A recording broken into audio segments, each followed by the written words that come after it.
Even the backers of the Taliban are struggling to get their act together. I'm talking about China. It is witnessing a surge in Wuhan virus cases. The Communist Party's response has led to chaos. Shanghai detected one new case of the Wuhan virus, one case. You know what they did? They locked up 34,000 visitors at Disneyland. 34,000. Everyone was forced to take a test because one person tested positive. What did this mass testing achieve? Nothing. No new cases have been found so far. You see, even if more people were infected, they wouldn't have tested positive immediately. We've learned this about the virus in the last 2 years. So what was this stunt in Shanghai for? Our next report tells you how China is stumbling in its fight against the Wuhan virus. They were supposed to be enjoying these fireworks.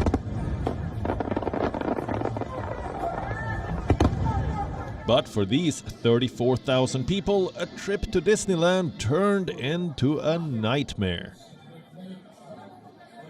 One visitor in Shanghai tested positive for the Wuhan virus, and Chinese officials locked down the entire theme park, complete with 34,000 people inside it. The visitors tried to leave, but they couldn't. The exits were closed. The rail lines were shut. Their ordeal continued into the night. All visitors were forced to take a Wuhan virus test. They couldn't leave until they tested negative. Guess how many new cases were found? 0. No one tested positive after that first case was detected. The entire exercise turned out to be futile. Why did the Chinese authorities order mass testing? There are no clear answers. The Chinese media is reporting conflicting accounts. They are not sure if that one patient even traveled to Disneyland or not. Even if she did and came in contact with others, they wouldn't have tested positive immediately. So, what was this exercise all about? Local officials are still panicking. Later in the night, 200 buses were called in to take the visitors home. They have been asked to stay in self-isolation for 2 days.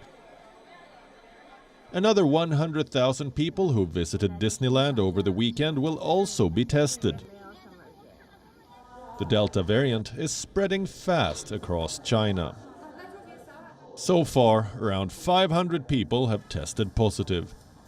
Again, these are the numbers China has chosen to share. Hard to verify. New cases have been found in 16 provinces. Inner Mongolia and Heilongjiang are the hotspots this time. Despite administering more than 2 billion shots, China has not been able to get rid of the virus, even when a handful of cases are detected. Entire colonies are locked down. Travel is restricted, and borders are closed. Despite these tough measures, China is unable to prevent new outbreaks. The citizens are now fed up. Some have even protested against this zero-COVID policy. The lockdown at Disneyland only validates their concerns. It was unnecessary. But Beijing has refused to change its tactics. Once again, the Chinese citizens are paying the price for the draconian yet ineffective measures of the Communist Party. Bureau Report, WION. World is one. WION is now available in your country. Download the app now and get all the news on the move.